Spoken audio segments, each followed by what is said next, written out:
outside of the class. So very good evening all of you. So let me start with light note.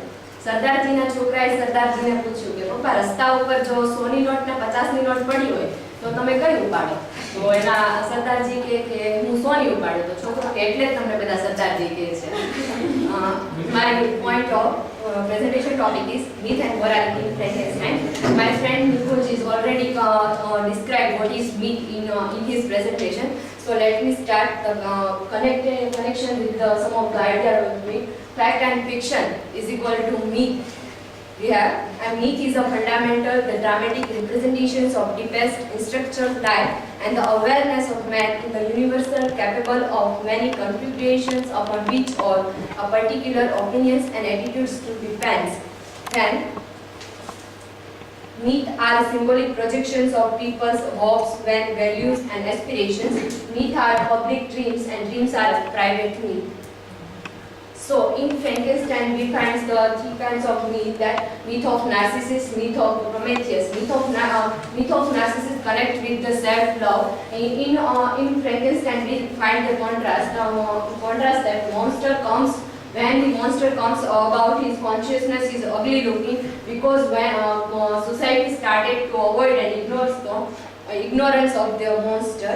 Then we find also the temptations of knowledge and the punishment, because the pursuit of the knowledge is the heart of the Frankenstein, we can say that. And we have another example of Dr. Foster to be connect here. Then connection to the myth and Prometheus, known in the mythology as a friend of mankind, and the Mary Shelley informs the readers that her tale is the modern Prometheus. So let's see the myth behind the Prometheus.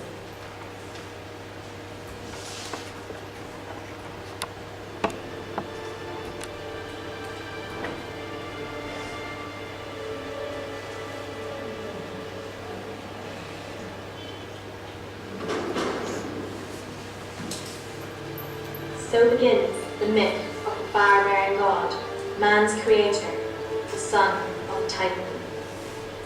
This is a tale of Prometheus, who tried to defy the will of Zeus.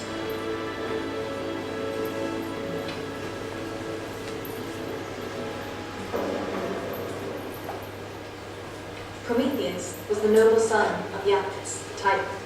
He was mankind's creator, having molded their forms from clay. He is also said to have matched himself in wit with the almighty son of Cronos.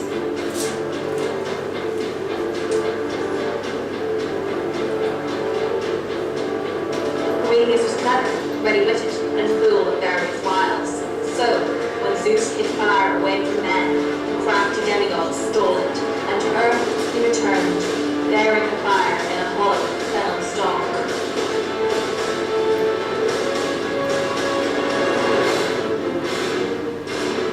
Although Zeus, whose wisdom is everlasting, would not give the power of fire to the race of men, Prometheus deceived the king of gods, turning fire to men. Zeus, who thundered on high, was stung in spirit, and his dear heart angered when he saw amongst men the far-seen ray of fire. He said to Prometheus in anger, Son of Iacchus, Casamol, you are glad that you will stay in fire. Great place to meet yourself, men that will.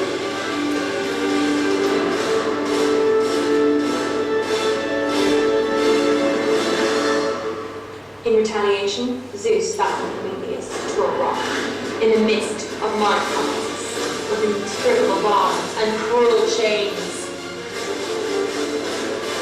Zeus set on him an eagle, which by day would devour his immortal liver, and by night his liver would regenerate. Did the son of Iacchus kindly Prometheus escape Zeus' wrath?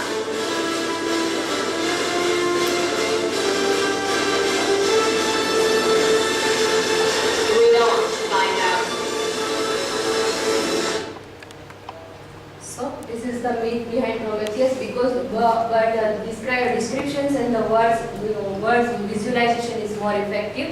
So I don't go through it, but Jesus gives the Prometheus to order to make humanity from the mud and water.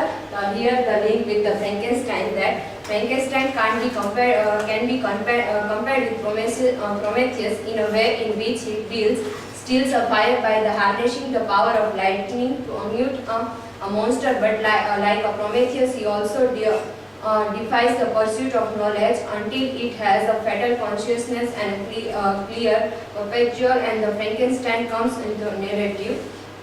Dr. Frankenstein, as a modern Prometheus, sadly expressed the idea of gift of fire in her own story. When in his attempts to build the monster, Dr. Frankenstein steals the fire of life from the god, whose job is it to be destroyed upon each human that is born, gives it a creation of his own making.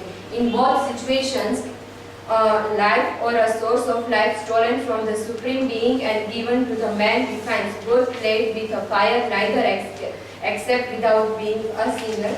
For the next, there is the similarity between the Prometheus and mankind. How we connect both that. Prometheus was a titan who had a soft spot for humanity. He created man from the water and mud. The same way, the Frankenstein has a desire to create a human being. Both Prometheus and the Frankenstein build a human out of the earthly material. So then we come to the moralistic approach. There we find two kinds of moralistic approach. First is Victor Frankenstein committed an act of hubris. He created life. That is the job of originally the god, not a man. Once he did create life, he walked away from it without offering nourishment and the guidance. That is the morally wrong as well. If he want to create and want to be a god, he has responsible for all that things, and he has to take care for the monster also. But he is failed in his morality without God. I am mischievous because I am miserable. That is the quote of Monster. In Monster we find the inborn morality.